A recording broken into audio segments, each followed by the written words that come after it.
Buenos días. Cuando la organización de este magnífico evento me propuso participar con este tema, cómo convertimos a Ronaldo Nazario, ese es su apellido, no es el Ronaldo actual, este es un jugador brasileño que jugó en el Real Madrid, en el Barcelona, en el Inter antes, más conocido como Ronaldo el Bueno ahora.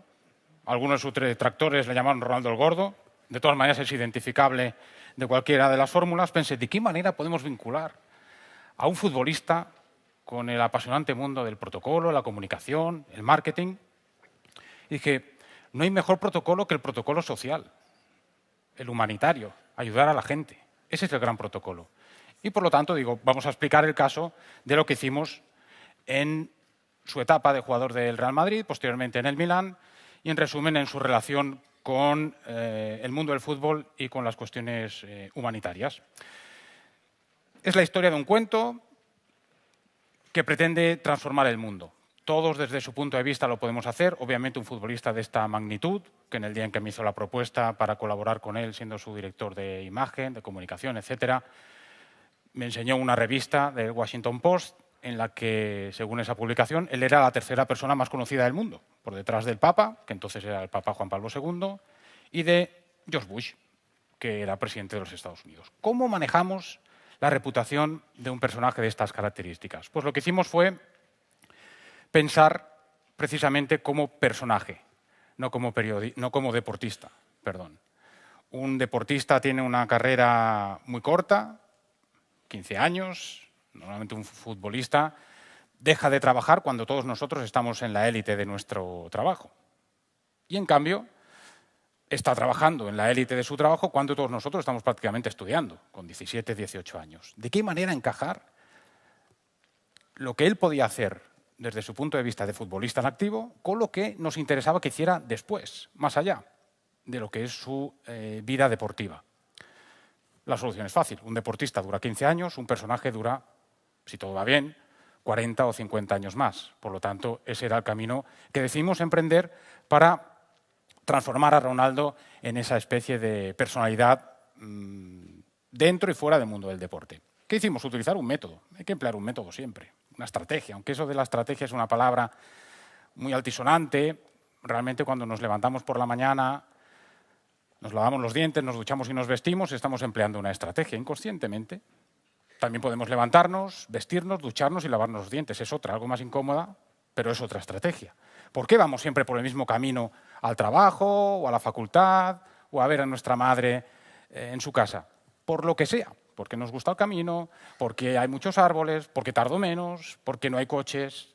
Utilizamos estrategias permanentemente y, por lo tanto, decidimos quitarle miedo a esa palabra y a todo lo que representaba. ¿Cómo lo hicimos? A través de un método. Utilizando la comunicación, utilizando el marketing, empleando la diferenciación a través de aspectos éticos y, sobre todo, con cuestiones de carácter humanitario. ¿De qué manera podemos ayudar a los demás? ¿De qué manera puede ser diferente? Al final, la diferenciación parte de una base. Para ser como los demás ya están los demás. Y si queríamos hacer de Ronaldo un elemento competitivo dentro de su profesión, teníamos que hacerlo distinto al resto de futbolistas de alto nivel con el que se codeaba. Obviamente, este ejemplo sirve para Ronaldo y para cualquier personaje. No hace falta que sea un futbolista multimillonario. También para una organización. De hecho, Ronaldo facturaba más que prácticamente todas las pymes que conozco. Por lo tanto, es una manera de funcionar que podemos emplear en cualquier tipo de organización, personaje con el que trabajemos, etc. ¿Qué pensamos? Que en base a la caducidad teníamos que hacer de él alguien más allá del mundo del fútbol. También le dijimos una cosa, mira, tú no estás contratando a un amigote que te va a reír las gracias. Estás contratando a alguien que te tiene que decir, aunque éramos amigos, obviamente, te va a decir lo que tienes que hacer. Y de esa manera pensamos en esa estrategia. Teníamos aproximadamente 600, 650 peticiones de entrevistas anuales. Dábamos 4 o 5 solo, no podíamos atender a tantas. ¿Qué conseguíamos con eso? Generar expectación. Se publicó en un diario que cada vez que Ronaldo hablaba subía el pan. Y no por lo que él dijera, sino porque decía algo. Crear expectación, no ser repetitivo. Obviamente en el mundo de las redes sociales hoy tendría que cambiar esta estrategia en cierto modo. Recordemos que esto estoy hablando de entre los años 2004 y 2007. Hoy, con este chisme, o algo parecido, podemos hacer muchas cosas. Si de repente cualquiera de ustedes dice, vaya pelmazo este David Espina, y lo pone en una red social, y genera ambiente ese tuit o ese mensaje en Facebook, y a lo mejor hay alguien que me quiere contratar de otro evento y dice, bueno, pues este es un plastalla, él no lo contrato. Somos muy vulnerables. Y en aquella época éramos vulnerables de otra manera, a través de las televisiones. También se puede utilizar para hacer el bien, no hace falta desgraciarle la vida con un mensaje en las redes sociales. Pero bueno, la vulnerabilidad venía por ese lado, o viene por ese lado, por el que se pueden decir cosas de nosotros que controlamos porque sabemos lo que se dice, pero que no dirigimos, porque dicen lo que ellos quieren decir, o ellas. ¿Qué hicimos nosotros? Preparar todo lo que él tenía que decir, los mensajes. Su jornada laboral era 2 horas por la mañana. Esto que dicen que los futbolistas no trabajan, todo es opinable, tienen sus cosas, como todo gremio. Trabajaba 2 horas por la mañana y 2 por la tarde, preparando mensajes cuando él tenía que hablar o informándose de cómo estaba la vida, qué pasaba en el mundo.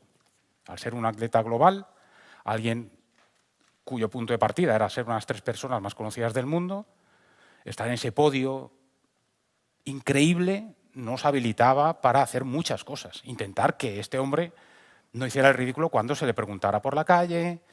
De hecho, intentamos que no hablara nunca en esas persecuciones a las que se le sometía por cuestiones de algunos medios de comunicación más enfocados a la vida social que a la deportiva de los atletas.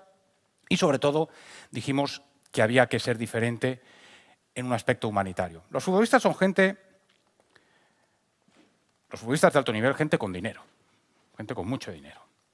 ¿Cuál es el sacrificio? Que hagan una donación de 30.000 euros a Médicos Sin Fronteras. Al final tú tienes que, el sacrificio, lo que realmente sale del corazón es hacer algo que te cuesta. Y lo que ellos tienen más preciado es el tiempo. El tiempo es el gran valor del que se puede extraer de un futbolista, supongo que de un ejecutivo, de un alto ejecutivo del IBEX, de gente de estas características. Hay otros gremios en los que el dinero, una donación, puede ser algo muy bienvenido, muy bien realizado. Pero en ese caso nosotros dijimos, bueno, te vas a diferenciar a través de destinar tu tiempo a un aspecto concreto. En ese caso fue la pobreza.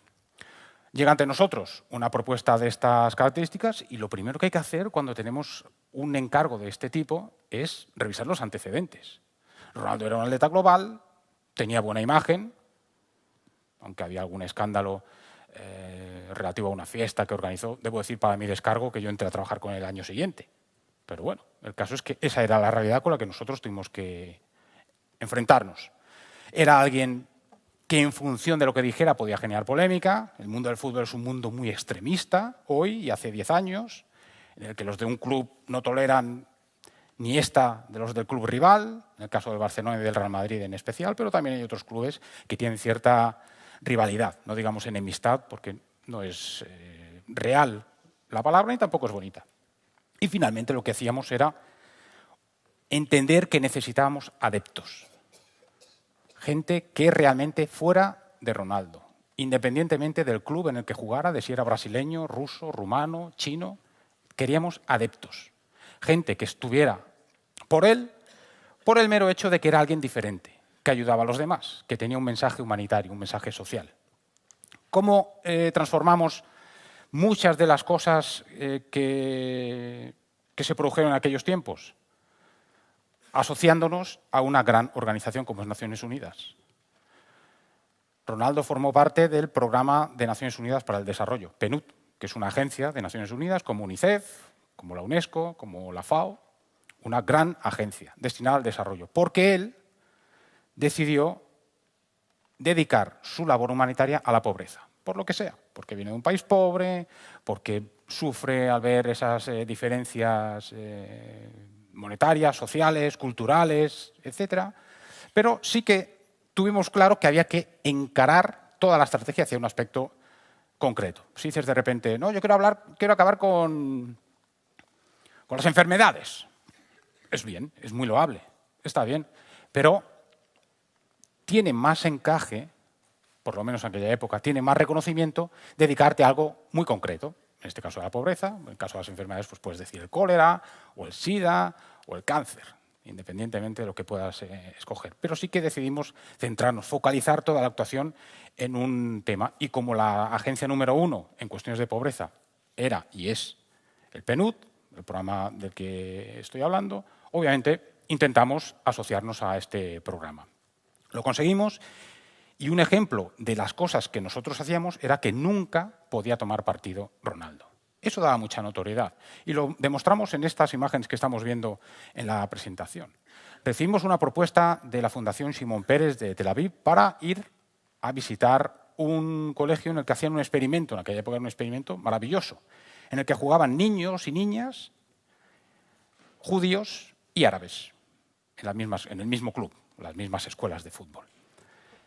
Era un proyecto, es un proyecto fantástico, pero nosotros dijimos que para hacer ese viaje teníamos que visitar también Palestina, que nos buscaran el proyecto que quisieran, pero que debíamos visitar Palestina. De hecho, una foto de esta diapositiva corresponde al Centro Shimon Peres y la otra corresponde a una inauguración de un pabellón para personas en situación de desasistencia en Ramallah, en Palestina. Hicimos el viaje y ¿de qué manera podíamos dar notoriedad a este viaje?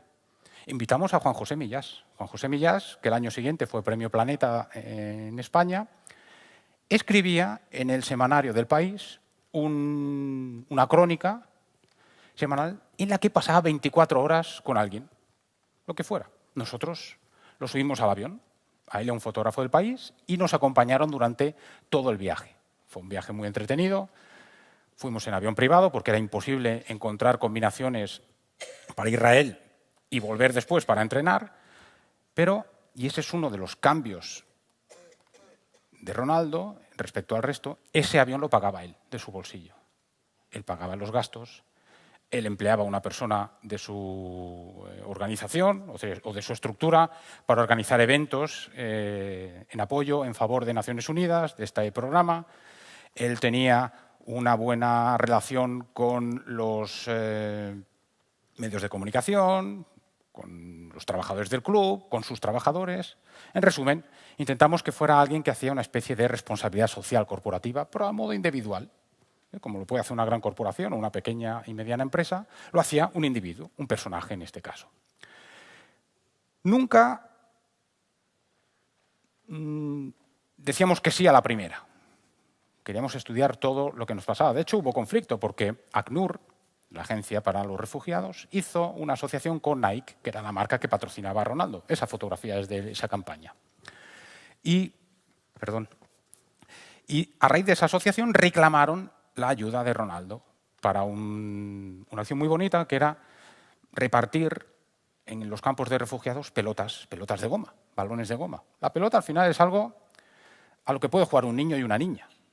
Y eran prácticamente indestructibles. Precisamente Nike hizo un programa de investigación para esas pelotas que no se rompían nunca y de esa manera poderlas repartir en lugares en los que las condiciones del suelo, del terreno, no son las más adecuadas para un balón de cuero, por ejemplo, un balón de reglamento. Sí, participamos en ese evento, participamos en todo lo que PNUD nos programaba. Nosotros proponíamos cosas. Es muy importante, dentro del mundo de las cuestiones humanitarias, de la comunicación, del marketing, ser proactivo, no ser solamente reactivo. Tenemos que proponer historias a nuestros personajes, al CEO de nuestra organización, a los medios de comunicación para que los publiquen, a través de las redes sociales a nuestros clientes, consumidores, aficionados, etc. Tenemos que ser muy proactivos. Y con todo este mecanismo intentamos crear una buena fórmula para que Ronaldo tuviera algo que es indispensable y cada día más, credibilidad. Cuando Ronaldo hablaba, al menos de la pobreza, otra cosa es que hablaba del fútbol, pero al menos del tema de la pobreza, queríamos que su mensaje fuera creíble. Esta lista que tengo a mi espalda, no sé si les suena, es una lista de uno de los últimos meses del CIS, la encuesta del CIS, de los temas que preocupan a la gente en España. Pueden elegir el que quieran. ¿Qué ocurre? Los futbolistas no hablan de nada de esto. Los políticos hablan, pero nunca de forma que no sea partidista. Hablan de lo que ellos hacen para combatir o para promover, pero no de esto como entes, situaciones que preocupan a la gente. Nosotros con Ronaldo decidimos que alguna de estas cuestiones, en aquellos tiempos eran otras las preocupaciones. Tenían que ser motivo de su discurso. ¿Qué hacíamos? Intentábamos estar en el lugar de la gente que aplaudía a Ronaldo, que le seguía, que sabía quién era, que le admiraba, que le respetaba, y para quienes, a través de estas maniobras, obviamente en el buen sentido, Ronaldo era una persona creíble, fiable. Lo hicimos con una estrategia, como estoy diciendo, muy amplia, pero también con cuestiones muy concretas. En cada entrevista que dábamos, exigíamos que se le hicieran 2 o 3 preguntas sobre la pobreza. No sobre lo que él hacía por la pobreza. Eso es como ser un proveedor. Nosotros queríamos que él fuera una personalidad hablando de la pobreza. Es decir, ¿qué le parecía a él la pobreza en el mundo? O en su país, o donde fuera. Esta exigencia, obviamente, era atendida. Sí, ya he dicho que dábamos 4 entrevistas al año sobre 600. El periodista que nos hacía la entrevista o los periodistas que estaban con nosotros atendían esta petición. Tampoco es una petición desalmada, es una petición hasta incluso popular. He explicado antes lo de la responsabilidad social. Es cierto, Ronaldo teníamos una estrategia de responsabilidad social individual. Ya he explicado algunos ejemplos. No tenía problemas con el fisco, se llevaba bien con sus grupos de interés, dialogaba con sus grupos de interés. ¿Cómo lo hacíamos? Nos poníamos en el lugar de los aficionados. Todas las cartas que llegaban al Real Madrid o al Milan en su momento eran respondidas. Me las pasaban a mí, yo las escribía y él las firmaba. El primer año que entré a trabajar con él, mandamos una tarjeta de felicitación firmada por Ronaldo a todos los periodistas que cumplían la información. No a sus jefes, a los periodistas. A los jefes también, pero en especial a los periodistas, a los que cada día estaban siguiendo la información del club. Intentábamos hacer algo tan importante como es ponernos en el lugar de los demás. Eso es un modo de ética. Al final, responsabilidad social, las cuestiones humanitarias no son más que aplicar la ética al mundo de los negocios, al mundo de los personajes, al mundo del fútbol. Otro aspecto importante fue destinar parte de su tiempo a la organización de eventos, de promoción, bueno, promoción de la pobreza, no, promoción de cómo luchar contra la pobreza, premiar a empresas. Este proyecto se hizo, pero no acabó resultando porque acabó marchándose del Real Madrid. Premiar a empresas por su responsabilidad social. Examinábamos, el proyecto era examinar sus memorias, ver de qué manera interactuaban con sus grupos de interés. Pues cada empresa tiene los suyos, pero casi todos son en muchos aspectos muy coincidentes, incluso con un futbolista de este alto nivel. Queríamos promover su imagen. En esta imagen aparece en un episodio de Los Simpson. Ahí te expones a que te ridiculicen de la manera más flagrante posible. Pero nos pareció interesante porque era una forma de transmitir que Ronaldo estaba en la sociedad, participaba de la sociedad. Era alguien con quien se podía contar a la hora de ayudar a los demás. Eso es algo muy importante. Da la impresión de que los futbolistas, los grandes personajes, las corporaciones están en una burbuja a través de la cual ven la sociedad, pero a través de la cual no les llega ningún impacto. Parece que lleva una vida paralela. Ya hemos visto antes la lista de temas que preocupan a la sociedad española, según el CIS. Y de esos temas parece como que no nos tocan. Bueno, nos tocan a nosotros, a los ciudadanos, sí, pero no a los grandes personajes, insisto, a las corporaciones, a sus dirigentes, etc. En resumen, con Ronaldo lo que intentamos es convertirlo en algo tangible, no como un templo romano que está lleno de dioses, que todo el mundo ve las estatuas, pero nadie puede tocar al Dios, puede tocar representaciones del Dios. Nosotros queríamos que Ronaldo fuera alguien cercano, alguien tangible. Y es algo que recomiendo que se haga con personajes de estas características. Realmente el experimento salió bien. Tuvimos mucha repercusión en aspectos humanitarios, en aspectos sociales. Con el paso de los años organizamos un partido entre amigos de Ronaldo. Y antes hemos visto una fotografía con el actual entrenador del Real Madrid, Zinedine Zidane. Hay que reconocer que es el que más beneficiado ha salido con el paso del tiempo, de nosotros tres. Pero el caso es que con ellos dos organizamos un partido de fútbol en el que se enfrentaban amigos futbolistas o actores o cantantes de los dos futbolistas. ¿Quién corría con la organización de todo esto? Ronaldo y su equipo. Llamábamos a los jugadores, llamamos a pilotos como Michael Schumacher en su día, a Sergio García, al golfista, ganador del último Masters de Augusta, a Rafa Nadal. ¿Quién hablaba con los estadios o con las ciudades donde se podía albergar este escenario? Lo hacíamos nosotros también. Y salía beneficiado el Programa de Desarrollo de Naciones Unidas. De tal manera que nos daban al acabar una lista de proyectos en los que podíamos invertir la recaudación del encuentro, no solo por la taquilla, sino también por los derechos de televisión. Y de ese modo escogíamos qué proyecto se ajustaba más o veíamos más urgente o más determinante para ayudar. Financiamos la construcción de una escuela en Congo, por ejemplo, la construcción de conductos de agua en Sri Lanka, con lo que dotábamos a las niñas que iban a buscar el agua de una educación de forma indirecta, porque al no tener que ir a buscar el agua, 25 kilómetros ida, 25 kilómetros vuelta caminando, tenían tiempo para estudiar. Las mujeres que podían tenían tiempo para trabajar a través de algún microcrédito. En resumen, intentamos hacer, como he dicho, un mundo mejor. ¿Cómo lo podemos conseguir eso? Pues llenándonos de gente que sean fans. Queremos fans. Si alguien te coge por el precio, te va a dejar por el precio. Nosotros queríamos gente leal, orgullosa de pertenecer al equipo de Ronaldo. No al club en el que juega, sino al equipo personal de Ronaldo. Gente de la que pudiéramos extraer adhesión. Gente a la que demostrar que nuestra misión, como la de todos los que contribuimos de algún modo a trabajar con las organizaciones o con los personajes, es hacer de las organizaciones mejores organizaciones y de las personas mejores personas. Gracias.